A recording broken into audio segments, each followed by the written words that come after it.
ایک مرتبہ سورہ فاتحہ کی درخواست ہے. سید قیصر عباس کاظمی، شائستہ کاظمی، سید اجاز حسین اینڈ زوجہ، سید نظر حسین اینڈ زوجہ، سکندر عباس، سید وقار حسین نقوی، سید کرم کاظمی اینڈ زوجہ اور جملہ مرحومین. ایک مرتبہ سورہ فاتحہ.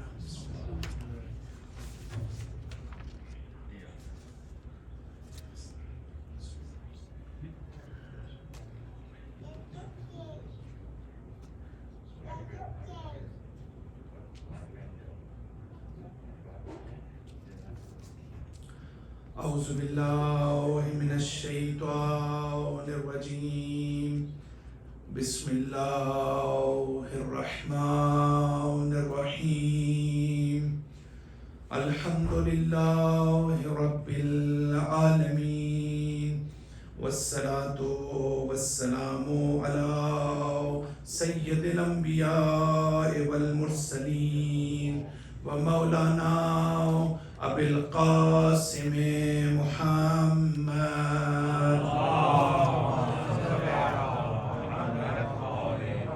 ثم الصلاة والسلام على أهل بيته الطيبين الطاهرين المعصومين.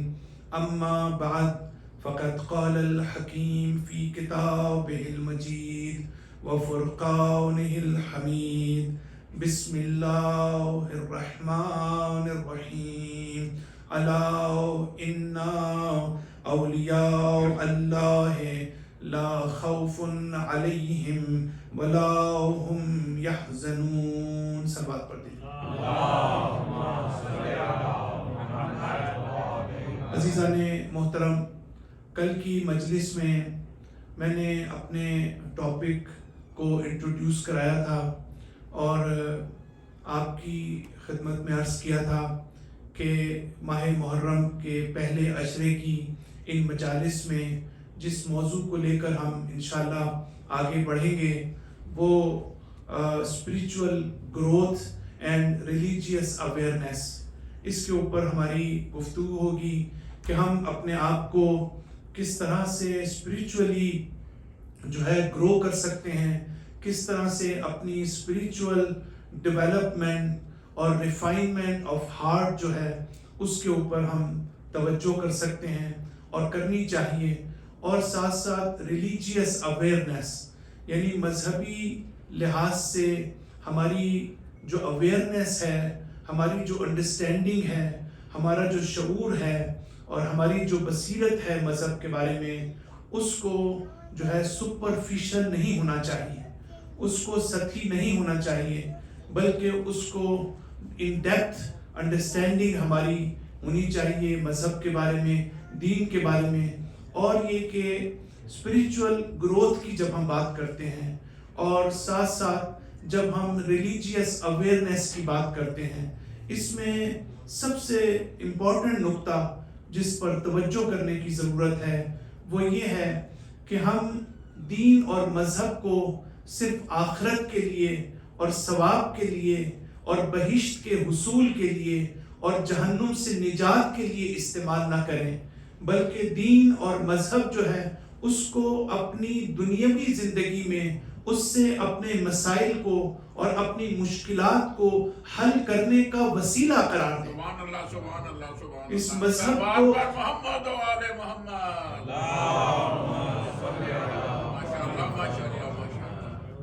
بہت ضروری ہے اس بات کو سمجھنا.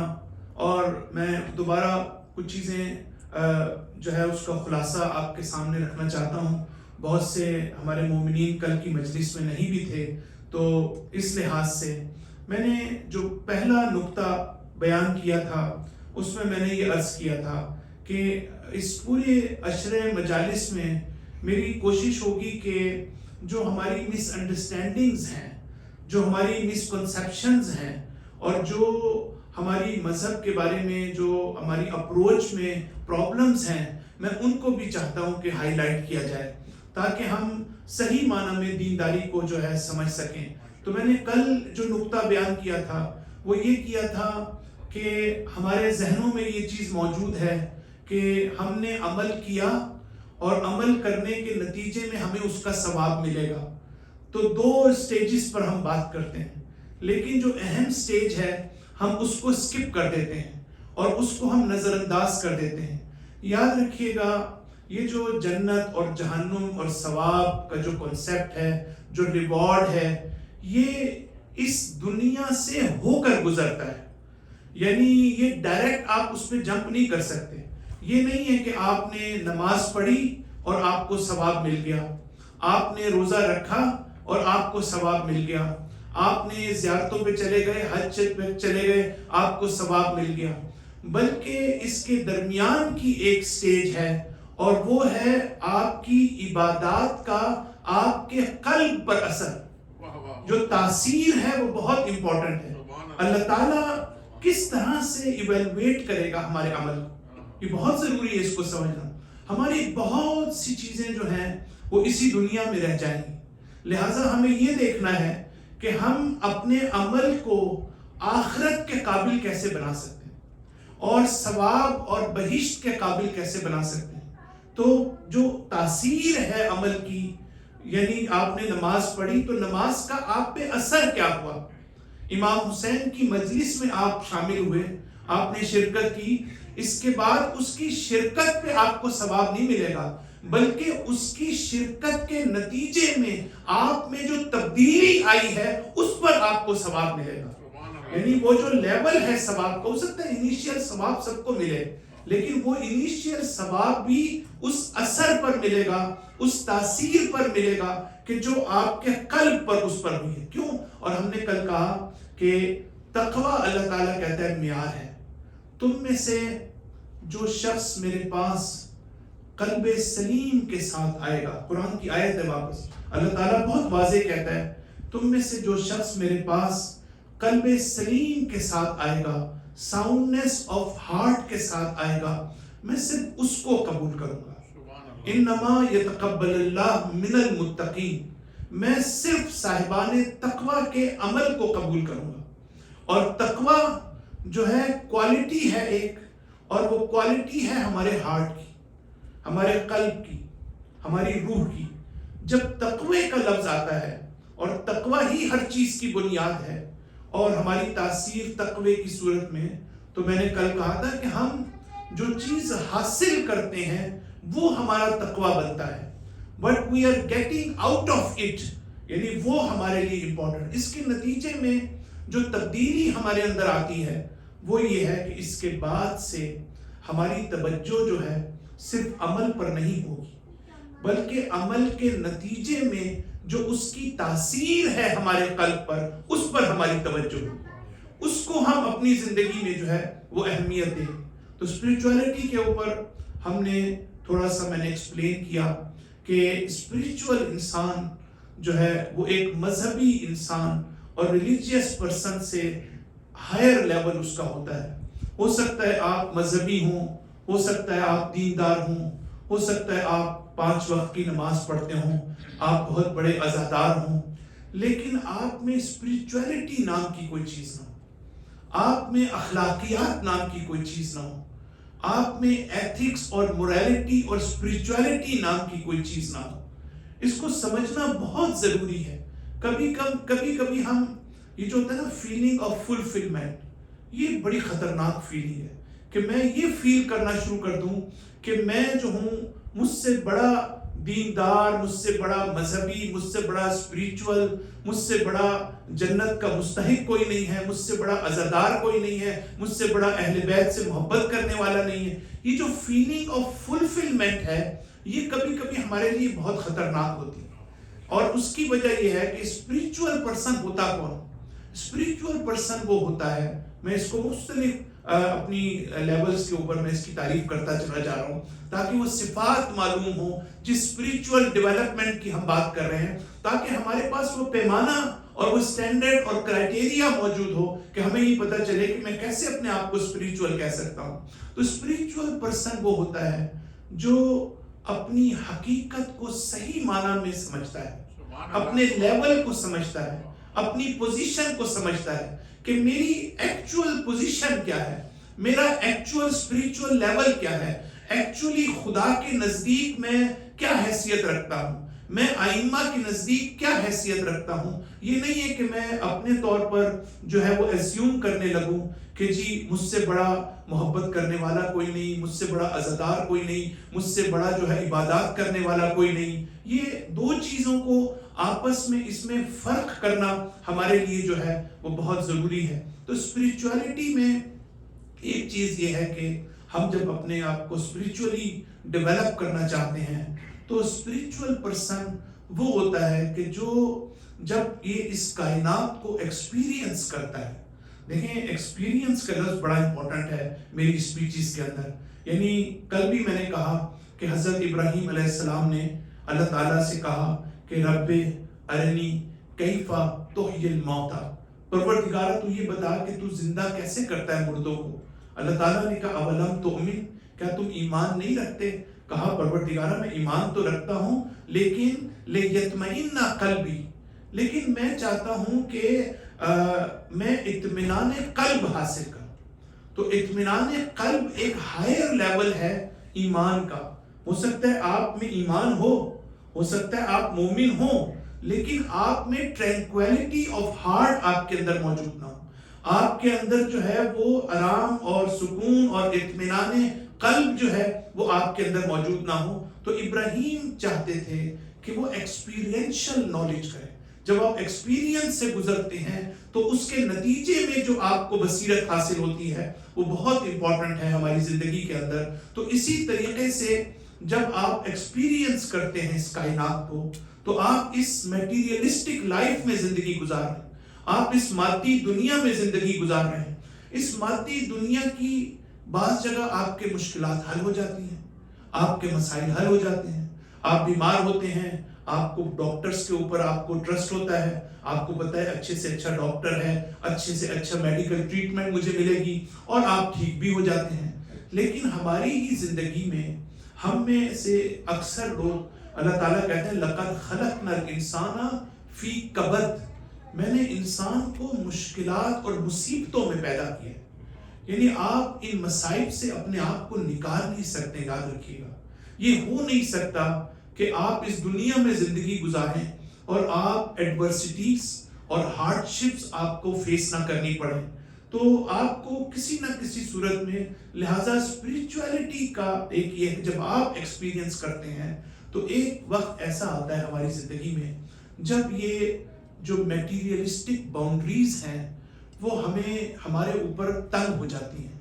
ہم اس نتیجے پہ پہنچ جاتے ہیں کہ اب اس دنیا میں کوئی ہماری مدد نہیں کر سکتا. کوئی میٹیریل طاقت، کوئی مادی طاقت اب ہماری کوئی حل نہیں کر سکتا. اسپریچول شخص وہ ہوتا ہے کہ جو اس سے بیانڈ جا کے وہ ایک ہائر پاور پر اعتماد کرتا ہے. اس کی زندگی میں جو ہے وہ امید کی کرن جو ہے وہ موجود ہوتی ہے، باوجود اس کے کہ اس مادی دنیا میں اب یہ قابلیت نہیں ہے کہ یہ آپ کو سپورٹ کر سکے، آپ کو سپورٹ دے سکے. لیکن اس کے باوجود کچھ ایسی اس کائنات میں قوتیں موجود ہیں، کچھ ایسے اس کائنات میں اسرار موجود ہیں، کچھ ایسی اس کائنات میں سیکرٹس موجود ہیں، اور ان کے ذریعے سے ہمیں جو ہے وہ امید ملتی ہے اور ہمیں سپورٹ ملتی ہے. صلوات پڑھتے ہیں.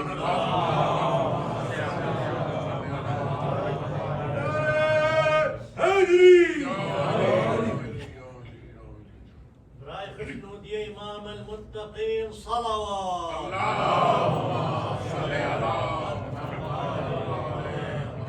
تو جو ہمارے پاس میننگ فلنس ہوتی ہے وہ ہمارے لیے ضروری ہے کہ دیکھیں اسپریچول ڈیولپمنٹ کی جب ہم بات کرتے ہیں تو اس میں ہم کیسے سمجھتے ہیں کہ میں جو ہے زیادہ اسپریچول ہوں. یعنی میرے پاس وہ ریسورسز ہیں کہ جس سے میں اپنی زندگی میں آنے والے کرائسس کو ایڈریس کر سکتا ہوں، اس پر میں اوور کم ہو سکتا ہوں. اگر میرے پاس ریسورسز نہیں ہوں گے تو میننگ فلنس جو ہے وہ معنی داری جس کو ہم کہتے ہیں کہ میری زندگی میننگ فل ہے، اس کا مطلب یہ ہے کہ جو دنیاوی ریسورسز ہیں وہ تو اب موجود نہیں ہیں، لیکن جو آخرت ہے، جو اللہ تعالیٰ کی ذات ہے، جو اہل بیت سے میری وابستگی ہے، وہ میری میننگ فلنس کو اس میں جو ہے وہ اضافہ ہو جاتا ہے. میں مثال آپ کے سامنے دینا چاہتا ہوں کہ دیکھیں میننگ فلنس کا مطلب یہ ہوتا ہے کہ آپ فرض کریں اپنے ملک سے آتے ہیں اور آپ بہت اپنی ہائر ایجوکیشن ہائیلی ایجوکیٹڈ ہیں آپ, لیکن آپ کو پتہ ہے کہ امریکہ اور کینیڈا میں کبھی کبھی ہمیں آ کر یہاں کے ماحول میں جب اپنے آپ کو اپ گریڈ کرنا پڑتا ہے تو ہمیں صفر سے سب کچھ شروع کرنا پڑتا ہے اور ہماری ایجوکیشن کو ایکسیپٹ نہیں کیا جاتا. تو اس لحاظ سے ہم ڈپریشن میں بھی چلے جاتے ہیں, ہمیں جو ہے شدید قسم کا سٹریس بھی ہوتا ہے اور شدید دکھ بھی ہوتا ہے. یہ جو امیگریشن کے حوالے سے انسان ڈپریسو سمٹمز ہوتے ہیں, یہ پورا ایک الگ سائیکالوجی میں ایک چیپٹر ہے اس کے اندر. لیکن اب آپ کے پاس ریسورسز ہی نہیں ہیں. جو ایجوکیشن آپ نے حاصل کی وہ ایجوکیشن یہاں ورک نہیں کر رہی آپ کو, اس سے آپ کو جاب نہیں مل رہی ہے. تو اب آپ کی زندگی میں میننگ فلنس نہیں ہے آپ کے اندر. لہٰذا اب اگر آپ اپنے ریسورسز کو بڑھائیں گے تو اس کا مطلب ہے کہ اب آپ اپنی لائف کو میننگ فل بنا رہے ہیں. یعنی اب آپ کو کوئی مشورہ دیتا ہے کہ آپ جو ہے فلاں کورس اپنا کر لیں, کوئی نئی فیلڈ کو اپنے لیے سلیکٹ کر لیں یا اپنی ہی اسٹڈی کو جو ہے وہ اپ گریڈ کر لیں, تو اس کے نتیجے میں آپ یہ دیکھیں گے کہ اب وہ ریسورسز جو آپ کے محدود تھے اس میں آپ نے اس کو ایکسپینڈ کر دیا ہے.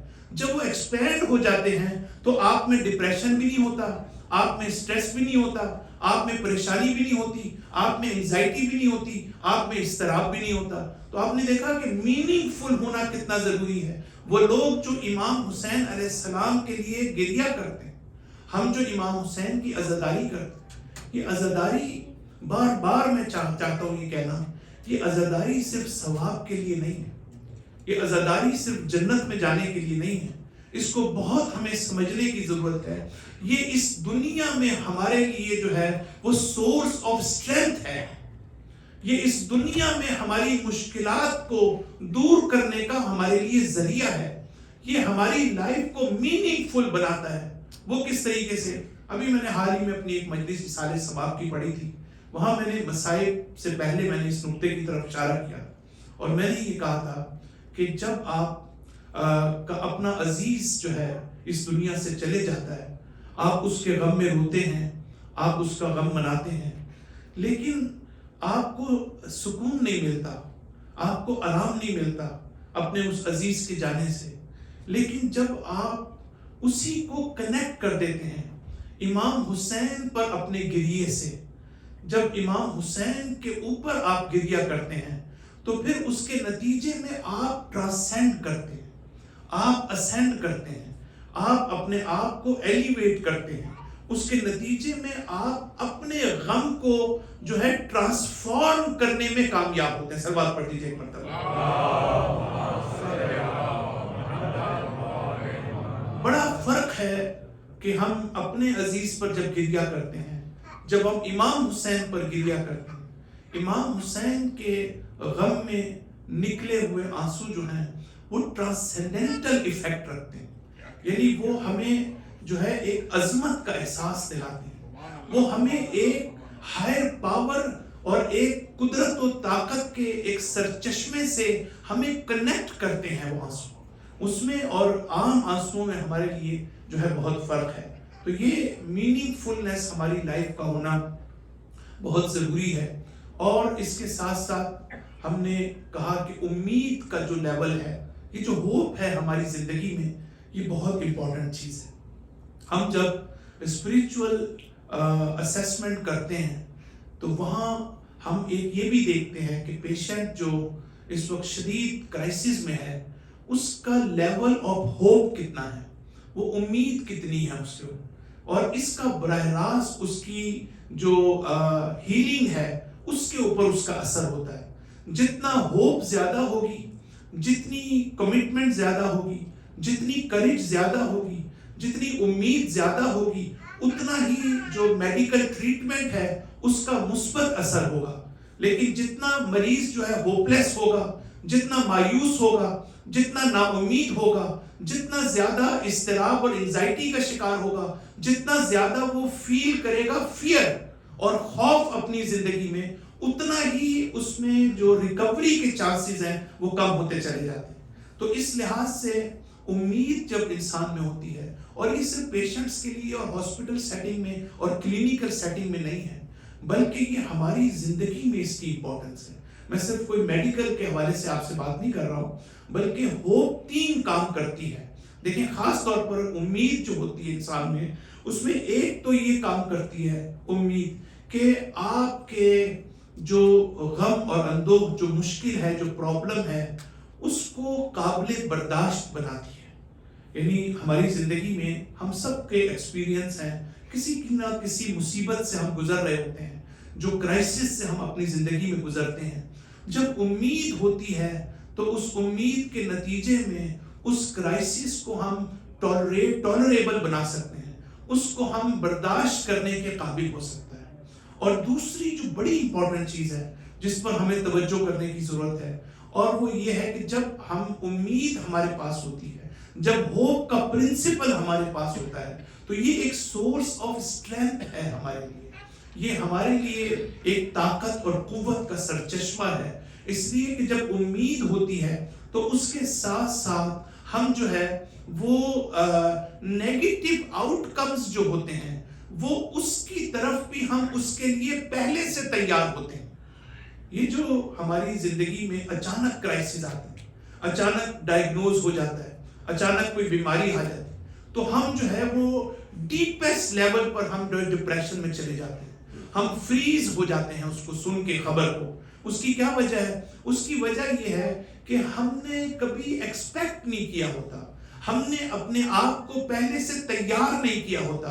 اگر ہم کسی مصیبت کے لیے اپنے آپ کو پہلے سے تیار کر لیں تو اس کے بعد ہمیں وہ مصیبت جو ہے وہ کم لگنے لگتی ہے، وہ ریڈیوس ہو جاتی ہے. تو اس لحاظ سے امید کا مطلب یہ ہوتا ہے کہ اگر آپ جو ہے ہر لحاظ سے پازیٹیو ہیں تو آپ کو یہ بھی پتا ہونا چاہیے کہ اس کے نیگیٹو ریزلٹس بھی آ سکتے ہیں.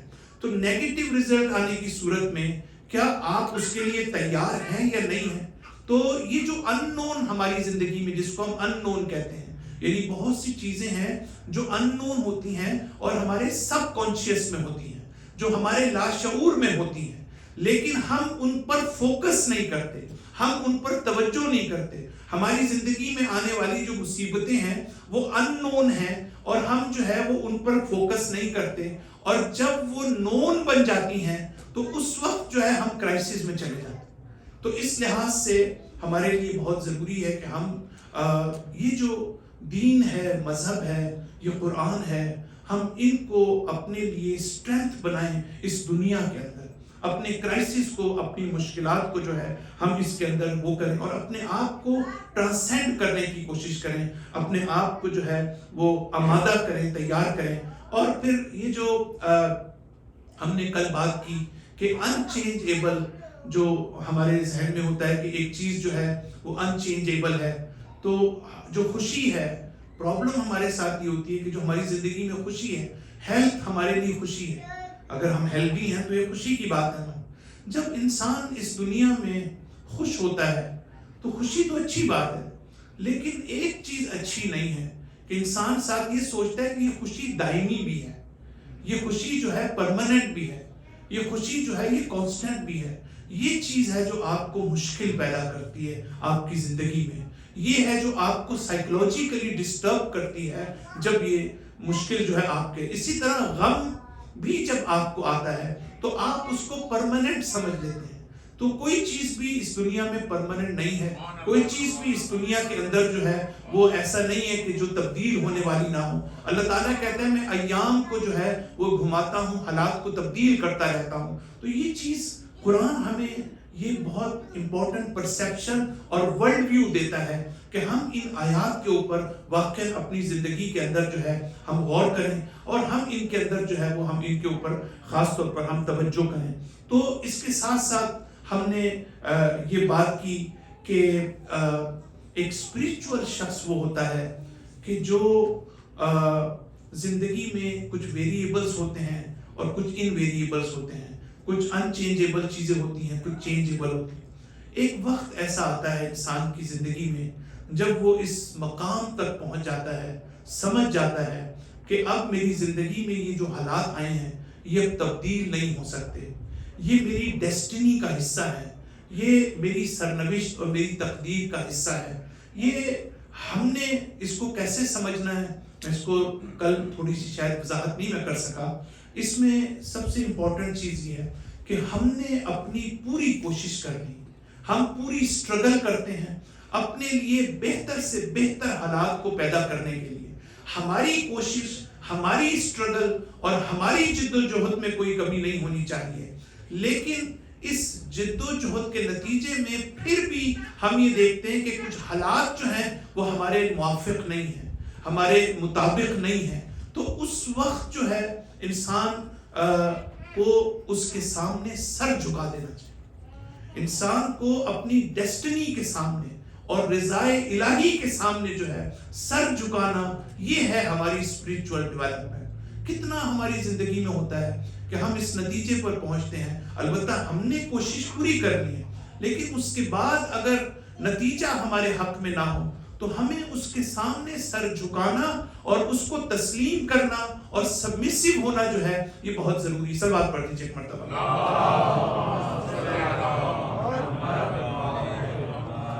دین کا فہم و ادراک حاصل کرنا، ہم قرآن سے حاصل کریں، سمجھیں ہم قرآن کو. قرآن جب کہتے ہیں هو الذی بعث فی الامیین رسولا منہم یتلو علیہم آیاتہ ویزکیہم ویعلمهم الکتاب والحکمہ، کتنی چیزیں بیان کر دی کہ ہمارا رسول کس لیے آیا ہے. وہ اس لیے آیا ہے کہ تمہیں سکھائے کہ قرآن کی تلاوت کیسے کرنی ہے، کتاب کی تلاوت کیسے کرنی ہے. ہمارا رسول اس لیے آیا ہے کہ تمہیں تاکہ تعلیم دے، علم ایجوکیٹ کرے. تمہیں تعلیم دینا یعنی ایجوکیٹ کرنا. ہمارا رسول آیا ہے تمہیں حکمت عطا کرے، تمہیں بصیرت عطا کرے، تمہیں اویئرنیس عطا کرے. یعنی تعلیم کافی نہیں ہے قرآن کی نگاہ میں، علم حاصل کرنا کافی نہیں ہے قرآن کی نگاہ میں، بلکہ قرآن یہ کہتا ہے کہ تم علم کے ساتھ ساتھ صحیح اور غلط کی پہچان بھی سیکھو. تم جو ہے قرآن کی تعلیم کے ساتھ ساتھ تم بصیرت اور حق اور باطل کو ایک دوسرے سے جدا کرنے کی صلاحیت بھی اپنے اندر پیدا کرو. تو یہ حکمت کا حصول. اور پھر اس کے بعد تزکیہ نفس. ایک نبی اس لیے آتا ہے کہ آپ کو اخلاق سکھائے، آپ کو مورلی اور ایتھیکلی آپ کی اسپریچول ڈیولپمنٹ. یہ جو ہمارے ہاں اخلاقی بحران اور مورل کرائسس سے یہ دنیا گزر رہی ہے، چاہے وہ اسلامک ورلڈ ہو چاہے وہ نان اسلامک ورلڈ ہو، اس کی وجہ یہ ہے کہ ہم نے قرآن کے نظام اخلاق کو فراموش کر دیا ہے. ہماری مجالس میں اخلاق کی تعلیم نہیں دی جاتی، جس کا براہ راست تعلق ہمارے قلب سے ہے، جس کا براہ راست تعلق ہماری روح سے ہے. اگر ہم نماز پڑھتے ہیں تو اس کا تعلق فقہ سے ہے. اگر ہم عقیدہ خدا پہ رکھتے ہیں، نبی پر رکھتے ہیں، امام پر رکھتے ہیں، آخرت پر رکھتے ہیں، تو اس کا تعلق ہمارے ذہن سے ہے، اس کا تعلق ہماری فکر سے ہے، اس کا تعلق ہماری منطق سے ہے. لیکن اخلاق وہ چیز ہے کہ جس کا تعلق ہمارے ذہن سے نہیں ہے، جس کا تعلق ہمارے عمل سے نہیں ہے، بلکہ اس کا تعلق ہمارے ہارٹ سے ہے، ہمارے قلب سے ہے، ہماری روح سے ہے. اس لیے جب بھی ہم کوئی عمل انجام دیتے ہیں دین کے نام پر، چاہے وہ نماز ہو، چاہے وہ روزہ ہو، چاہے وہ زیارات ہوں، چاہے وہ عزاداری ہو، اس سب کو، اور چاہے کوئی عقیدہ ہو ہمارا، ان سب کو جو ہے ہمارے اخلاق پہ ختم ہونا چاہیے، ہمارے قلب اور ہماری روح پر ختم ہونا چاہیے. اس لیے کہ جو فائنل اتھارٹی ہے اللہ کے نزدیک وہ ہمارا قلب ہے اور ہماری روح ہے. صلوات پڑھ دیجیے ایک مرتبہ. دیگر بلندتر صلوات. لہٰذا ایک اسپریچول شخص، دیکھیں بہت امپورٹنٹ نکات ہیں جو میں ان مجالس میں رکھنا چاہتا ہوں. دیکھیں ایک اسپریچول شخص جو ہے اس کی ایک کوالٹی یہ ہوتی ہے کہ وہ واقعاً سیریس ہوتا ہے ریلیجیس لائف میں. یہ جو سنجیدگی جس کو ہم کہتے ہیں، سیریسنس کہتے ہیں، وہ آپ محرم کی اکثر جگہ پہ مجالس کو اٹھا کے دیکھیں، آپ دیکھیں گے کہ نہ ذاکرین میں سیریسنس ہے اور نہ مومنین میں سیریسنس ہے. سیریسنس کا مطلب یہ کہ واقعاً سوچنے اور سمجھنے اور سیکھنے کی تڑپ اپنے اندر پیدا کرنا. کہ ہم واقعاً تبدیل ہونا چاہتے ہیں، ہم واقعاً دین اور مذہب کی تاثیر کو اپنے قلب اور اپنی روح میں دیکھنا چاہتے ہیں، ہم اپنی زندگی کو اخلاقیات کے مطابق ڈھالنا چاہتے ہیں، مورل اور ایتھیکل ہونا چاہتے ہیں۔ اب دیکھیں کل میں نے ایک بڑی امپورٹنٹ مثال مینٹل ہیلتھ کی دی تھی، اور میں نے کہا تھا کہ جو چیزیں ہمارے ہاں ہمیں سکھائی جاتی ہیں، اگر خدا نہ خواستہ ہمیں مینٹلی کوئی ایل بھی ہو جائے تو تب بھی جو چیزیں ہم نے سیکھی ہوئی ہیں، جو ہماری ملکہ بن چکی ہیں، ٹریٹ آف نفس، وہ اس وقت بھی ہمیں پتہ ہوتی ہیں مینٹل ہیلتھ کی صورت میں، حتیٰ ہمیں سکیزوفرینیا بھی ہو جائے تو تب بھی ہمیں وہ پتہ ہوتی ہیں چیزیں۔ لیکن پرابلم یہ ہے کہ اگر ہمیں صحیح دین سکھایا جاتا، اگر صحیح تعلیم سکھائی جاتی تو مینٹل ہیلتھ میں بھی ہماری وہ مدد کرتا۔ یعنی یہ اب مثال میں جو آپ کے سامنے میں نے دی وہ یہ کہ ہمیں اپنے بیہیورل ایسپیکٹس جو ہیں اس پر ہم پہ کوئی سکھایا نہیں جاتا، ہمیں اخلاقی لحاظ سے بصیرت، یعنی جو ایٹیکیٹس ہوتے ہیں، جو مینرز ہوتے ہیں، اس کے بارے میں ہمیں یہ سکھایا نہیں جاتا کہ قرآن کیا کہتا ہے، قرآن کیسے کہتا ہے کہ ہمیں سلیقہ کیا اپنانا چاہیے، ایک دوسرے سے انٹریکٹ کیسے کرنا چاہیے، ایک دوسرے سے گفتگو کرنے چاہیے، ایک دوسرے سے ہمارا اخلاق کیسا ہونا چاہیے، ہمارا ادب اور تہذیب کا دامن کیسا ہونا چاہیے۔ یہ ساری چیزیں جو ہیں یہ بہت امپورٹنٹ ہیں۔ جب مصیبت آتی ہے، جب آپ کرائسس میں آتے ہیں تو اس وقت یہ مشکلات کئی برابر ہو جاتی ہیں، لہٰذا یہ مدد آپ کی اس وقت نہیں کرتی۔ آپ دیکھیں کہ میں نے کچھ مثالیں کل دی، آج میں 2 مثالیں بڑی امپورٹنٹ دینا چاہتا ہوں۔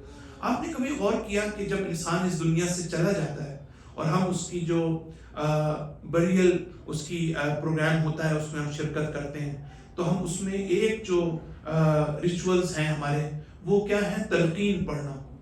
یہ جو تلقین ہم پڑھتے ہیں مرنے والے پر 2 مرتبہ پڑھتے ہیں، ایک مرتبہ دفنانے کے بعد، ایک دفنانے سے پہلے۔ اس تلقین میں اس کے الفاظ کو آپ دیکھیں۔ آپ نے کبھی غور کیا کہ اگر میں آپ کے سامنے وہ الفاظ پڑھوں تو آپ کو تھوڑی سی ہنسی آئے گی؟ کیوں ہنسی آئے گی آپ کو؟ اس لیے آپ کو ہنسی آئے گی کہ آپ کہیں گے کہ یہ مجھ سے کیا پوچھ رہا ہے۔ مثلا میں آپ سے پوچھوں کہ تمہارا امام کون ہے، میں آپ سے پوچھوں تمہارا خدا کون ہے، میں آپ سے پوچھوں جی آخرت اور قیامت کے بارے میں، آپ کہیں تو سارے ہمارے بچوں کی بات، بچگانہ سی بات ہے یہ ساری۔ لیکن مرنے والے کو ہم جو ہے یہ ساری چیزیں بتا رہے ہوتے ہیں، تمہارا خدا کون ہے، تمہاری عاقبت، تمہارا امام، ساری چیزیں جو ہے وہ امام حق کون ہے۔ اس کی وجہ یہ ہے کہ 2 سطح پر ہماری دینداری ہوتی ہے، ایک سپرفیشل ہوتی ہے۔ یہ جو سپرفیشل دینداری ہے نا، جب تک انسان انگرین نہ ہو جائے اور جب تک انسان ڈیپر لیول پر دین اور مذہب کو اپنے وجود کا حصہ نہ بنا لے، اس وقت تک یہ تلقین ہمیں یہ بتاتی ہے کہ جب انسان کرائسس میں آتا ہے، اور موت سے بڑھ کر کیا کرائسس ہو سکتا ہے، موت سے بڑھ کر ہولناک ٹائم کیا ہو سکتا ہے، اس وقت جو سطحی چیزیں ہوتی ہیں، جو سپرفیشل چیزیں ہوتی ہیں، اس کو ہم فراموش کر دیتے ہیں، ان کو ہم بھلا دیتے ہیں۔ آپ یہ دیکھیں کہ آپ کا اچانک ایکسیڈنٹ ہو جائے تو آپ کو جو ہے وہ معمولی ترین جگہ پر آپ فون کرنے کے بھی قابل نہیں ہوتے، اس لیے کہ جو چیزیں ہماری زندگی میں سطحی ہوتی ہیں وہ ہم ان کو کرائسس میں ریٹین نہیں کر سکتے اس کو۔ یہی وجہ ہے کہ وہ افراد جو اس دنیا سے جاتے ہیں ان کو ہم الف بے بتاتے ہیں تلقین کے ذریعے سے، ان کو سکھاتے ہیں، بتاتے ہیں کہ تمہارا امام کون ہے، تمہارا خدا کون ہے، تمہارا نبی کون ہے، قیامت کے بارے میں بات کرتے ہیں۔ تو یہ ساری چیزیں اس لیے ہیں کہ اس وقت انسان معمولی ترین چیزوں کو بھی بھول جائے گا۔ آپ سوچ سکتے ہیں اس بات کو کہ آپ کو یہی نہیں پتا ہوگا کہ آپ کا امام کون، آپ کو یہی نہیں پتا ہوگا کہ آپ کا خدا کون ہے، جب تک ہم دنیا میں صحیح معنی میں دین کو ایکسرسائز نہ کریں، جب تک صحیح معنی میں ہم دنیا میں فہم و بصیرت اور فہم و ادراک دین کا حاصل نہ کریں۔ یہ قرآن جو ہے وہ صرف تلاوت کے لیے نہیں بلکہ فہم قرآن جو ہے، آپ دیکھ لیں کہ آج بھی یہی ہے کہ قرآن کی تفسیر کا آپ درس رکھیں، 2-4 لوگوں سے زیادہ ان میں دلچسپی نہیں۔ آپ نہج البلاغہ بیان کرنا شروع کر دیں، کسی میں دلچسپی نہیں۔ آپ صحیفہ سجادیہ بیان کرنا شروع کر دیں، بہت کم لوگوں میں دلچسپی ہے۔ اس کی وجہ کیا ہے؟ اس کی وجہ سیریسنس کا نہ ہونا ہے۔ ایک مانوی انسان جو ہے وہ اپنی زندگی کے بارے میں، اپنی عاقبت کے بارے میں، اپنی آخرت کے بارے میں وہ سیریس ہوتا ہے، وہ سنجیدہ ہوتا ہے۔ لہٰذا دوسری مثال ہم لوگ، مجھے یہاں کا نہیں پتا، ہم اپنے سینٹر کے اندر نماز جمعہ کے بعد ہم دعائے وحدت پڑھتے ہیں. یہ دعائے وحدت جو ہے، یہ میں نے ایک دن جمعے کے خطبے میں یہ بات کی تھی. میں نے کہا کہ آپ ساری زندگی دعائے وحدت پڑھتے رہے، لیکن اگر آپ کے دل میں کینہ ہے، اگر آپ کے دل میں دشمنی ہے، اگر آپ نے اپنے آپ کو اصلاح نہیں کی، تو آپ کو یہ کبھی مدد نہیں کرے گی دعائیں. اس لیے کہ اللہ تعالیٰ ایک بات ہمیں سمجھانا چاہتا ہے، اور وہ یہ ہے کہ یہ دعائیں جو ہیں، یہ کسی آپ نے جو کام کرنا ہے، یہ اس کا سبسٹیٹیوٹ نہیں ہے. یہ آپ کا، یعنی آپ یہ سمجھیں دعا میری مدد کر دے، قرآن میری مدد کر دے، جو کام میں نے کرنا ہے وہ مجھے ہی کرنا ہے.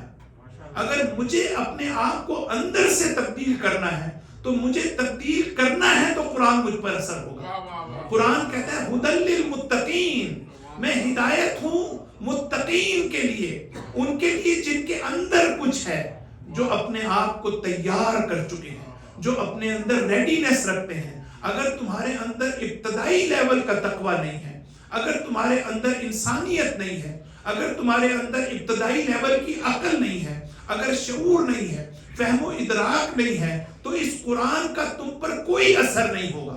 قرآن یہ کہتا ہے کہ لا یزید الا خسارہ، لا یزید الظالمین الا خسارہ. اگر ظالم اس قرآن کو پڑھے گا تو اس کے ظلم میں اور اضافہ ہو جائے گا، اس میں اور خسارہ اس کو ملے گا، اور لاس اس کو ہوگا. تو اس لحاظ سے ہمارے لیے ضروری ہے کہ ہم یہ ہمارے ذہنوں میں جو بات ہے کہ اگر ہم حج کرنے چلے گئے تو ہماری ساری مشکلات حل ہو جائیں گی، اگر ہم امام حسین کی زیارت کرنے چلے گئے تو ہم اخلاقی لحاظ سے آٹومیٹیکلی اچھے ہو جائیں گے، ہماری اخلاقی پرابلمز حل ہو جائیں گی. کل تک اگر ہم گھر میں بدتمیز تھے اور ہم جو ہے اپنی فیملی ممبرز کے ساتھ ہمارا بیہیویئر اچھا نہیں تھا، تو اب ہم چونکہ کربلا چلے گئے ہیں تو کربلا سے آنے کے بعد ہر چیز اللہ تعالیٰ فکس کر دے گا. ایسی کوئی چیز نہیں ہے. نہ امام حسین ہماری مدد کریں گے، نہ امام علی ہماری مدد کریں گے، جب تک ہم پہلے اپنی مدد خود نہیں کرتے.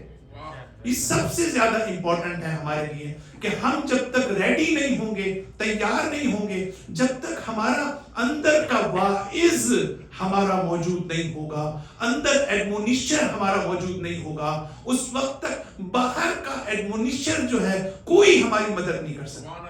نہ قرآن مدد کر سکتا ہے، نہ خدا مدد کر سکتا ہے، اور نہ ہی جو ہے وہ کوئی امام ہماری مدد کر سکتا ہے. امام علیہ السلام ہمارے 8ویں امام فرماتے ہیں کہ مومن وہ ہے کہ جو التوفیق، 3 خصوصیات اس میں ہوتی ہیں.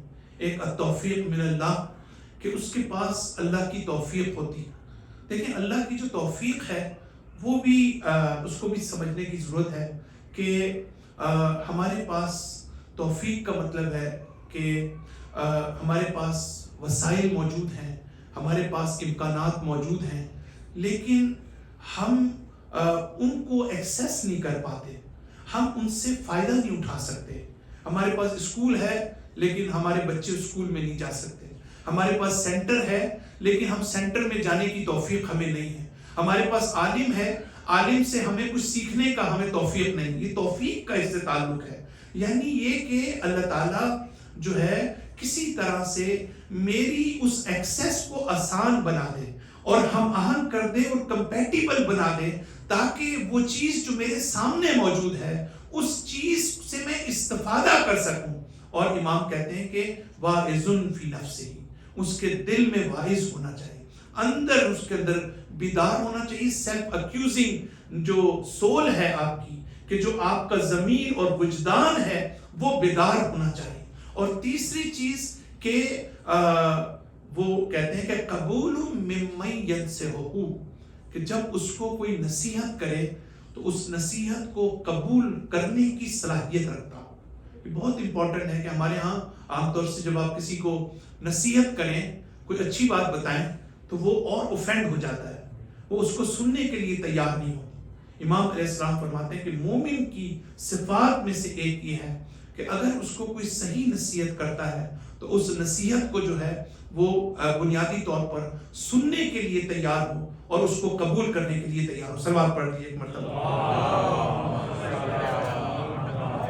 تو ہم دیکھتے ہیں کہ اسپریچول ڈیولپمنٹ میں بہت ضروری ہے ماہ محرم میں ان چند باتوں کے اوپر ہم خاص طور پر غور کریں. دیکھیں ایک بڑی امپورٹنٹ سیئنگ ہے امام حسین علیہ السلام کی. امام حسین علیہ السلام فرماتے ہیں کہ انا قتیل الابراد یا انا قتیل الابرا. اس کا کیا مطلب کہ آپ یہ کہنا چاہتے ہیں, اس کا اگر ہم آسان ترجمہ کریں, کہ میں ایسا قتل ہونے والا ہوں کہ جس کے قتل کا سن کے وہ شخص جو ہے اس کی آنکھوں سے آنسو جاری ہونا شروع ہو جاتے.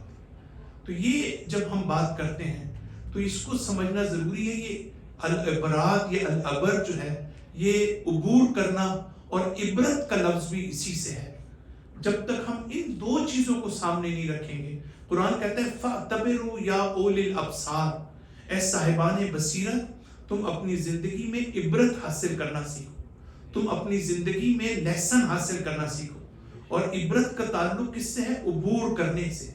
ایک چیز کو عبور کرنا, آپ ایک برج ہے اس کو جب آپ کراس کرتے ہیں تو اس کو عبور کرنا جو ہے وہ کہتے ہیں. تو عبرت حاصل کرنے کا کیا مطلب ہے کہ آپ ایک سطح پر جہاں موجود ہیں, اگر آپ کو کوئی چیز معلوم نہیں ہے تو آپ اس سطح سے عبور کر جائیں اور اس جگہ پر پہنچ جائیں جہاں علم موجود ہے. جہاں آپ کے پاس حکمت نہیں ہے تو آپ اس جگہ سے عبور کر کے, تو عبرت حاصل کرنا جو ہے ہمارے لیے بہت ضروری ہے. تو دو چیزیں محرم میں اس کو سامنے رکھنا ضروری ہے. آنسو اور اشک بہانا امام حسین کے لیے یہ ایک شرط ہے, اس کے ساتھ عبرت کی شرط بھی ہے. یعنی عبرت بھی حاصل کریں اور امام حسین کے راستے میں ہم آنسو بھی بہائیں. صرف یہ نہیں ہے کہ ہم ہمیشہ یہ کہیں کہ من بکا و ابکا, کہ جس نے امام حسین کے غم میں آنسو بہائے اس پر جنت واجب ہو گئی, وجب لہ الجنہ. یہ نہیں کہا جا رہا یہاں پر. یہاں یہ کہا جا رہا ہے کہ جنت واجب ہونے کے لیے صرف اشک کافی نہیں ہے, عبرت حاصل کرنا بھی ضروری ہے. اور جہالت سے علم کی طرف سفر کرنا آپ کے لیے ضروری ہے, اور جہالت سے ہدایت کی طرف آپ کا سفر کرنا آپ کا ضروری ہے, اور ظلم سے عدالت کی طرف سفر کرنا ضروری ہے. اگر میں آج جاہل ہوں, کیا ہم میں سے کوئی شخص ایسا ہے جو جاہل نہ ہو؟ ہم میں سے ہر شخص کسی نہ کسی لحاظ سے جاہل. تو ہر شخص کو اپنی جہالت کو سمجھنا ہے, اپنی جہالت کا شعور حاصل کرنا ہے, اپنی جہالت کا فہم و ادراک حاصل کرنا ہے. پہلے تو مصیبت ہماری یہ ہے کہ ہم جہل مرکب کا شکار ہوتے ہیں, یعنی ڈبل اگنورنس کا شکار ہوتے ہیں. ایک تو ہم جاہل ہوتے ہیں اور دوسرا اس سے بھی جاہل ہوتے ہیں کہ ہم جاہل ہیں. یہ سب سے خطرناک چیز ہے کہ ہم جاہل ہیں اور اپنے آپ کو عالم سمجھتے ہیں.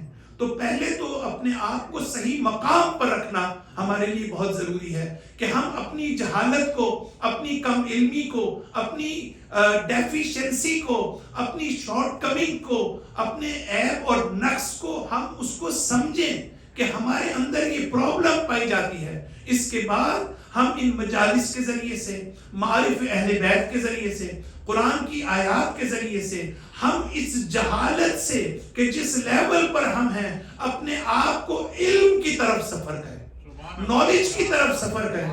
اور پھر ہدایت ایک الگ چیز ہے, ایک علم ہے, ایک ہدایت ہے. اگر آج میں یہ سمجھتا ہوں کہ ہمارے عام طور سے کہتے ہیں نا کہ صراط وہ جو ہے کہ مثلا اہدنا الصراط المستقیم, تو ہمارے ترجمہ یہ کیا جاتا ہے کہ ہمیں تو ہدایت دے دی اللہ تعالیٰ نے, اس کے بعد ہمیں تو ضرورت نہیں ہے. تو حالانکہ ایسا نہیں ہے. ہر شخص کو اگلے لیول کے لیے ہدایت کی ضرورت ہے, گائیڈنس کی ضرورت ہے. کوئی شخص اس کائنات میں یہ نہیں کہہ سکتا کہ میری ہدایت کا سامان پورا ہو گیا, مجھے اس کے بعد گائیڈنس کی ضرورت نہیں ہے. میں تو امام کو مانتا ہوں, امام حسین کو مانتا ہوں, ائمہ کو مانتا ہوں, اہل بیت کو مانتا ہوں, مجھے جو ہے اللہ تعالیٰ نے گائیڈ جو ہے وہ گائیڈنس پرووائڈ کر دی ہے. ہرگز ایسا نہیں ہے, بلکہ اگر مجھے ایک لیول پر میری گائیڈنس ہو چکی ہے تو یہ اللہ کی توفیق ہے, مجھے اس کا شکر ادا کرنا چاہیے. یہ میرے لیے نعمت ہے اللہ تعالیٰ کی طرف سے. لیکن مجھے اس لیول کی ہدایت کو سمجھنا ہے کہ جو میرے پاس نہیں ہے, اور مجھے ڈیپر لیول پر مجھے ٹریول کرنا ہے، مجھے سفر کرنا ہے۔ تو جہالت سے علم کی طرف سفر کرنا اور پھر ہدایت کی طرف سفر کرنا۔ اور اگر میں اپنی زندگی میں ظلم کرتا ہوں، ظلم کرنا قرآن کی نگاہ میں انسان اپنی ذات پر ظلم کرتا ہے اور انسان پھر دوسروں پر ظلم کرتا ہے۔ اگر ہم اپنے آپ کو ظالم سمجھتے ہیں، کوئی شخص اس دنیا میں نہیں ہے، یاد رکھیے گا، کوئی شخص، قرآن کی زبان میں بتانا چاہتا ہوں، کوئی شخص اس دنیا میں ایسا نہیں ہے کہ جو ظالم نہ ہو۔ ہم میں سے ہر شخص جو ہے اگر کسی پر ظلم نہیں کرتے تو کوئی ایسا نہیں ہے جو اپنے اوپر ظلم نہ کرتا ہو۔ ہم میں سے ہر شخص جو ہے اس ظلم کی کسی منزل پر ہے۔ اس کا مطلب یہ ہے کہ ہم اس ظلم سے عدل کی طرف سفر کریں، عدالت کی طرف اور جسٹس کی طرف، انجسٹس سے جو ہے ہم سفر کریں اور اپنے آپ کو جو ہے، عدل کہتے ہیں ہر چیز کو اس کی صحیح جگہ پر رکھنا، اور ظلم کہتے ہیں کسی چیز کو اس کی غلط جگہ پر رکھنا۔ تو یہ تین چیزیں ہمارے پاس ہونی چاہیے۔ تو پھر سوال پیدا ہوتا ہے کہ انسان، اللہ تعالیٰ فرماتا ہے فَمَا كَانَ اللَّهُ لِيُظْلِمَهُمْ وَلَٰكِن كَانُوا أَنفُسَهُمْ يُظْلِمُونَ، کہ اللہ تعالیٰ کسی پر ظلم نہیں کرتا، انسان خود اپنے اوپر ظلم کرتا۔ آپ ذرا اس آیت کی گہرائی کو دیکھیں کہ اللہ تعالیٰ حتیٰ یہ بھی کہتا ہے کہ اگر قیامت کے دن تم پر عذاب ہوتا ہے، تمہیں جہنم میں بھیجا جاتا ہے، تمہیں پنش کیا جاتا ہے، تمہیں دنیا میں تمہارے عمل کی سزا ملتی ہے، تو میں یہ کام نہیں کرتا، میں ہرگز تم پر ظلم نہیں کرتا، یہ تم ہو جو اپنے اوپر ظلم خود کرتے ہو۔ تو اس کا کیا مطلب ہے؟ اس کا مطلب ہے کہ ہمیں سمجھنا پڑے گا کہ ہم کہاں پر اپنے اوپر ظلم کرتے ہیں، کس جگہ پر ہم اپنے اوپر ظلم کرتے ہیں۔ جب کسی شخص نے ایک صحابی سے یہ کہا کہ آپ مجھے کوئی نصیحت کریں، کیا نصیحت کی ہے اس نے؟ اور نصیحت یہ تھی کہ تم، اس نے خط میں لکھا کہ تم جس چیز کو سب سے زیادہ دوست رکھتے ہو اس کے ساتھ برا مت کرو۔ تو اس کو تعجب ہوا، اس نے کہا کہ یہ کیسے ممکن ہے، میں کسی سے محبت کرتا ہوں اور اس پر ظلم کرتا ہوں؟ یہ کیسے ممکن ہے میں کسی کو دوست رکھتا ہوں اور اسی کا برا چاہتا ہوں؟ جب مزید پوچھا تو اس نے کہا یہ تمہارا نفس ہے، تمہاری روح ہے، کہ تم جس کو سب سے زیادہ دوست رکھتے ہو اسی پر تم ظلم کرتے ہو اپنے۔ تو یہ جو ہم اپنے اوپر ظلم کرتے ہیں اس کی دو وجوہات ہوتی، ایک جو ہے ایزیلی ہم سمجھ سکتے ہیں اور ایک تھوڑی ڈیپر لیول کی بات ہے۔ یہ بہت ضروری ہے ہمارے لیے سمجھنا کہ اپنے اوپر ظلم کرنے کا مطلب کیا ہے۔ اپنے اوپر ظلم کبھی یہ کرتا ہے کہ انسان جو ہے وہ بنیادی طور پر یہ سمجھتا ہے کہ میں اپنی جہالت اور غفلت، دو چیزیں ہیں، ایک اگنورنس اور ایک نیگلیکٹفل بیہیویئر۔ غفلت کس کو کہتے ہیں؟ ایک چیز آپ کو پتا ہے لیکن آپ ان اٹینٹیو ہیں اس کے سلسلے، آپ کی توجہ اس کی طرف نہیں ہے۔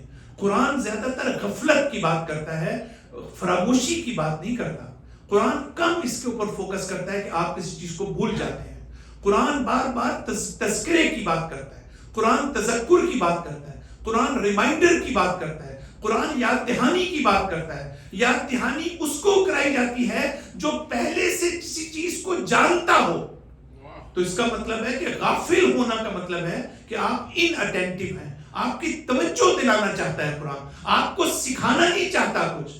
آپ کے قلب میں اللہ تعالیٰ نے ان حقائق کو رکھا ہوا ہے، آپ کی فطرت میں رکھا ہوا ہے، آپ کے عقل میں رکھا ہوا ہے، آپ کے وجدان میں رکھا ہوا ہے۔ تو یہ اللہ تعالیٰ آپ کو ریمائنڈر دیتا ہے، اللہ تعالیٰ آپ کو۔ تو ہم غفلت کا شکار ہوتے ہیں، ہم جہالت کا شکار ہوتے ہیں اور اپنے پر ظلم کیوں کرتے ہیں؟ اگر مجھے یہ پتا چلے کہ میں اپنا برا چاہ رہا ہوں تو میں تو کبھی ایسا نہیں کروں گا۔ لہٰذا میں نیک اور خیر خواہ ہونے کی حیثیت سے اپنی مدد کرتا ہوں، یعنی میں یہ غلط سمجھ بیٹھتا ہوں کہ میں اپنے ساتھ برا نہیں کر رہا بلکہ اپنے ساتھ اچھا کر رہا ہوں۔ جب انسان یہ سمجھنے لگتا ہے، جب اپنے آپ کو خیر خواہ سمجھتا ہے اپنا، تو اس کے نتیجے میں اپنے اوپر ظلم کرتا ہے۔ یہ ایک اس کی تعبیر ہے۔ اور دوسری زیادہ امپورٹنٹ ہے کہ ہماری زندگی میں مختلف قسم کی ایسپیکٹس ہوتے ہیں۔ ایک ہمارے جو وجود میں، ایک ہمارے ہاں عقل پائی جاتی ہے، ہمارے اندر غصہ پایا جاتا ہے، ہمارے اندر شہوت پائی جاتی ہے۔ شہوت جو ہے، یہ لسٹفل ڈیزائرز جو ہیں، یہ کیا ہے کہ آپ میں یہ اندر اللہ نے یہ صفت رکھی ہے کہ آپ کو جو چیز اپنے فائدے میں لگے آپ اس کو حاصل کرنا چاہتے ہیں۔ جو آپ کو فائدے میں لگے، اس کو شہوت کہتے ہیں. اسی طریقے سے آپ میں غصہ کس کو کہتے ہیں کہ آپ جو ہے جب بنیادی طور پر آپ ویسے تو آپ کو پتہ ہے کہ آپ اینگر کس کو کہتے ہیں، لیکن یہ بنیادی طور پر اللہ تعالیٰ نے وہ غصبیہ اس لیے رکھی ہے کہ تاکہ ہم اپنا دفاع کر سکیں، اپنے آپ کو ڈیفینڈ کر سکیں. اگر ہمارے اندر غصہ نہ ہو تو ہم اپنا دفاع نہیں کر سکتے. کبھی آپ آئیں گے میرے منہ پہ تھپڑ ماریں گے، میں پھر بھی ہنستا رہوں گا. کیوں؟ اس لیے کہ میرے پاس وہ غصہ ہی نہیں دیا اللہ تعالیٰ نے. تو غصہ ایک نعمت ہے بہت بڑی، لیکن اگر یہ تجاوز کر جائے اپنی لمٹ سے، اگر شہوت، اگر آپ کو ہر چیز جو آپ کے پروفٹ میں ہو، انٹرسٹ میں ہو، آپ اس کو حاصل نہ کرنا چاہیں تو آپ میں دلچسپی نہیں ہوگی دنیا میں، نہ کوئی جاب کرنے کی، نہ کوئی چیز حاصل کرنے کی. تو یہ بھی بہت ضروری ہے. لیکن اپنی لمٹ سے اگر کراس کر جائے تو آپ وہ چیزیں بھی حاصل کرنے لگیں جو آپ کا حق نہیں ہے، جو دوسرے کا حق ہے. آپ جو ہے وہاں پر آپ غصہ کرنے لگیں جہاں پر آپ کو نہیں کرنا چاہیے. تو اس کا مطلب یہ ہے کہ آپ کا ایک لیول جو ہے دوسرے لیول پر ظلم کر رہا ہوتا ہے. آپ کی عقل کا تقاضا یہ ہے کہ آپ علم حاصل کریں، آپ کی عقل کا تقاضا یہ ہے کہ آپ حکمت حاصل کریں، آپ کی عقل کا تقاضا یہ ہے کہ آپ حق و باطل کے اندر تمیز کریں اور آپ جو ہے عقل و دانائی کے ساتھ اس دنیا میں زندگی گزاریں. لیکن غصے اور شہوت جو ہے وہ جب آپ پر غالب آ جاتی ہے، آپ کی عقل کو مفلوج کر دیتی ہے. کبھی آپ نے سوچا جب آپ غصے کے عالم میں ہوتے ہیں، شدید غصے کے عالم میں، تو پہلا اثر کس کے اوپر ہوتا ہے؟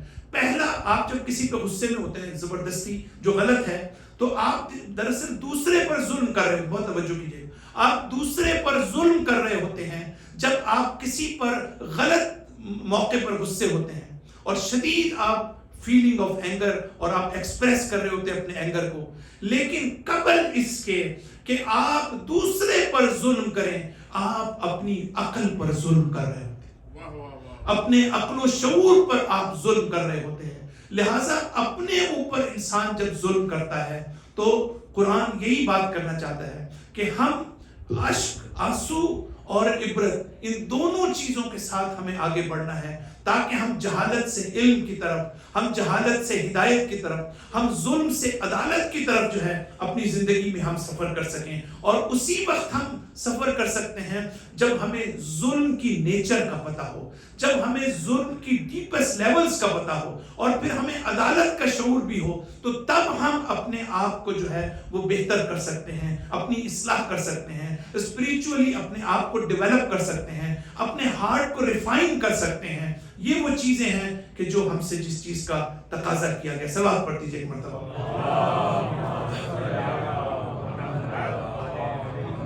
بس عزادارو، ہم اسی چیز کو، اسی کی مینیفیسٹیشن کو کربلا کے میدان میں ہم دیکھتے ہیں کہ کس طرح ہمیں وہ بصیرت، وہ شعور اور وہ اویئرنیس اور وہ حق اور باطل میں تمیز دینے کی صلاحیت ہمیں نظر آتی ہے. آپ دیکھیں کربلا میں ابو الفضل عباس کو آفر دی گئی، علی اکبر کو آفر دی گئی، لیکن یہ ان کی بصیرت تھی. امام حسین علیہ السلام نے کربلا کے میدان میں کبھی کسی پر اپنی فکر کو مسلط نہیں کیا، کبھی کسی کو کربلا میں، حتیٰ اپنے اہل خانہ میں سے کسی کو، اپنے بیٹوں کو، فرزندوں کو، کسی کو مجبور نہیں کیا امام حسین نے کہ تم میرا ساتھ دو. یہ علی اکبر کی بصیرت تھی جو کہتے ہیں کہ بابا اولستو علی الحق، کیا ہم حق پر نہیں ہیں؟ اگر ہم حق پر ہیں تو اس سے کیا فرق پڑتا ہے کہ موت ہم کو آن لے یا ہم موت پر جا پڑیں. یہ علی اکبر کی بصیرت تھی، یہ ابو الفضل عباس کی بصیرت تھی کہ امام صادق فرماتے ہیں کہ رحم اللہ امنا کانا نافذ البصیرہ. ہم عباس کی شجاعت پر ہمیشہ بات کرتے ہیں، لیکن امام فرماتے ہیں کہ سلام ہو، رحمت ہو ہمارے چچا عباس پر کہ جو نافذ البصیرہ تھے، جو گہری بصیرت کے حامل تھے. یہ امام علیہ السلام ان کی تعریف کر رہے ہیں. مسلم بن عقیل کو امام حسین علیہ السلام نے ہرگز یہ خط میں نہیں لکھا کہ تم وقت پڑے تو اپنی جان مجھ پر دے دینا، لیکن یہ رسول کہہ چکے تھے کہ یا علی، اس عقیل کا بیٹا مسلم تمہارے بیٹے کی محبت میں اپنی جان دے دے گا. کل کی ہم نے اس مجلس میں سنا کہ مسلم بن عقیل کے لیے کوفہ کے دروازے کھلے تھے. مسلم بن عقیل چاہتے تو نکل جاتے، لیکن مسلم بن عقیل سمجھتے تھے اپنی بصیرت کے نتیجے میں امام حسین نے ان کو کوئی حکم نہیں دیا تھا، امام حسین نے کوئی ذمہ داری نہیں دی تھی عقیل کو، مسلم بن عقیل کو، بلکہ ان کی بصیرت تھی کہ مجھے اپنے مولا پر قربان ہونا ہے۔ ان کو پتا تھا کہ میری قربانی تمہید کربلا بن جائے گی، ان کو پتا تھا کہ میری قربانی کربلا کے راستے میں یہ پہلا قدم ثابت ہوگی، اگر میں اپنے آپ کو قربان نہیں کرتا تو شاید حالات دوسری طرف نکل جائیں۔ عزیزارو، مسلم بن عقیل کو یہ بھی پتا تھا کہ میں اپنے پیچھے 4 بچے چھوڑ آیا ہوں، یہ 4 بچوں میں 2 وہ ہیں کہ جب کربلا کی جنگ ہوئی تو امام حسین کے پاس آئے اور کہا کہ ہمیں اجازت دیجیے۔ امام نے کہا کہ کیا تمہارے بابا کی شہادت کافی نہیں ہے کہ تم مجھ سے اجازت مانگنے آئے ہو؟ بس عزیزارو، ان کو اجازت ملی، کربلا میں وہ بھی جام شہادت نوش کیا، لیکن وہ 2 چھوٹے بچے، مسلم کے تاریخ یہ بتاتی ہے کہ جب واقعہ کربلا ختم ہوتا ہے اور جب شام غریبہ کا وقت آتا ہے، جب خیموں کو آگ لگتی ہے اور بیویاں ایک خیمے سے دوسرے خیموں کی طرف جاتی ہیں، تو یہ ننھے بچے ایک مرتبہ گھبرا کر ان خیموں سے بھاگتے ہیں اور راستے کو گم کر دیتے ہیں اور کوفے کی قید خانے میں پھر اس کے بعد وہ چلے جاتے ہیں۔ عزیزارو، یہ بچے جانتے ہیں کہ یہ وہ سرزمین ہے کہ جہاں ان کے بابا کو قتل کیا گیا، یہ وہ سرزمین ہے جہاں ان کی والدہ اور ان کی بہنوں کو اسیر بنایا گیا۔ یہ بچے جو ہیں ایک مرتبہ اس زندان بان کو کوشش کرتے ہیں اپنا تعارف کروانے کا۔ بس عزیزارو، میں یہ پیغام دینا چاہتا ہوں کہ کربلا میں جب قاسم میدان میں جاتے ہیں، جس وقت قاسم میدان میں جاتے ہیں اور جس وقت شہادت کا وقت آتا ہے، کربلا میں آپ کی آخری آواز بلند ہوتی ہے، تو ایک مرتبہ حسین عباس کو اپنے ساتھ لے کے قاسم کی مدد کے لیے جاتے ہیں، اور محمد نے پکارا، حسین ان کی مدد کو گئے، علی اکبر نے پکارا، حسین ان کی مدد کو گئے، لیکن جب یہ بچے حارث کی اس تلوار کے نیچے تھے اور جس وقت وہ بے کسی اور غربت کے عالم میں پکار رہے تھے، تو نہ عباس موجود تھے، نہ علی اکبر موجود تھے، نہ حسین موجود تھے۔ اس بے کسی کے عالم میں حارث کی تلوار تھی اور تو یہ معصوم بچے تھے۔ یہ معصوم بچے اس حارث کو یہ کہتے ہیں کہ حارث، ہم تم سے ایک التجا کرتے ہیں، ایک درخواست کرتے ہیں جو ہمارے بابا کی درخواست قبول نہیں کی۔ آپ کو معلوم ہے کہ مسلم بن عقیل نے آخری لمحات میں نماز پڑھنے کا 2 رکعت نماز کا تقاضا کیا تھا کہ جس کو قبول نہیں کیا گیا۔ ان بچوں نے کہا کہ ہمیں اجازت دے دے کہ ہم یہ نماز پڑھیں۔ اس نے کہا کہ جاؤ، میں اجازت دیتا ہوں، اگر یہ نماز تمہارے کسی کام آ جائے تو جاؤ نماز پڑھ لو۔ یہ ننھے بچے دریائے فرات پر جاتے ہیں، اپنے ننھے ہاتھوں سے یہ وضو کرتے ہیں، اس کے بعد یہ نماز ادا کرتے ہیں اور سجدے میں کہتے ہیں، خدایا تو گواہ رہنا کہ ہم کتنے غریب ہیں، ہم کتنے بے کس ہیں، خدایا تو ہمارے درمیان فیصلہ کرنا، تو ہمارے درمیان حکم بن جانا۔ بس عزیزارو، اس کے بعد جب ایک بچے کا ہاتھ پکڑا تو ایک مرتبہ چھوٹا آگے بڑھا، ارے میں جب تک زندہ ہوں اپنے بڑے بھائی کو قتل ہوتا نہیں دیکھنا چاہتا۔ ان دونوں بچوں میں ایک مرتبہ مقابلے کی کیفیت ہوئی، ایک مرتبہ دیکھنے والی آنکھوں نے دیکھا کہ بچوں نے ایک دوسرے کی گلے میں باہیں ڈال دی اور حارث کی تلوار چلی، بچوں کے سر قلم ہوئے اور جسموں کو دریائے فرات میں بہا دیا گیا۔ پھر یہ حارث ان سروں کو لے کر ابن زیاد کے دربار میں گیا۔ ابن زیاد نے کہا، ان بچوں کو کہاں تم نے تلاش کیا؟ کہا ابن زیاد، یہ میرے گھر میں پناہ لینے کے لیے آئے۔ ابن زیاد نے کہا، کیا تو نے ان بچوں کو پناہ دی؟ ابن زیاد، میں نے ان کو پناہ نہ دی، اور میں نے ان کو شمشیر سے ان کے سروں کو قتل، ان کو الگ کر دیا اور قلم کر دیا۔ ابن زیاد نے کہا کہ ان بچوں نے اس وقت تم سے کیا کہا؟ کہا، ابن زیاد تو یہ مجھ سے مت پوچھ، ان بچوں نے آخری وقت میں مجھ سے 3 درخواستیں کی۔ ایک یہ تھی کہ اے حارث، تو ہمیں نہ مار، اس کی جگہ ہمیں جا کے بازار میں بیچ دے، لیکن میں نے ان کی اس درخواست کو رد کر دیا۔ دوسرا یہ کہا، اے حارث، تو ہم کو نہ مار، ہمیں مدینہ ہماری ماں کے پاس لے جائے، ہم تجھے گارنٹی دیتے ہیں کہ ہماری ماں تجھے اس سے زیادہ انعام دے گی کہ جو تجھے ابن زیاد نے دینا ہے. لیکن میں نے کہا کہ امیر کی خوشی اس میں نہیں ہے. اس کے بعد انہوں نے بچوں نے مجھ سے التجا کی کہ حارث ہمیں زندہ لے جا ابن زیاد کے دربار میں, شاید ہم پر رحم آ جائے. بس عزادارو, اس کے بعد ابن زیاد نے کہا کہ پھر کیا ہوا؟ کہا کہ تو یہ نہ پوچھ. اس کے بعد نماز کا تقاضا کیا.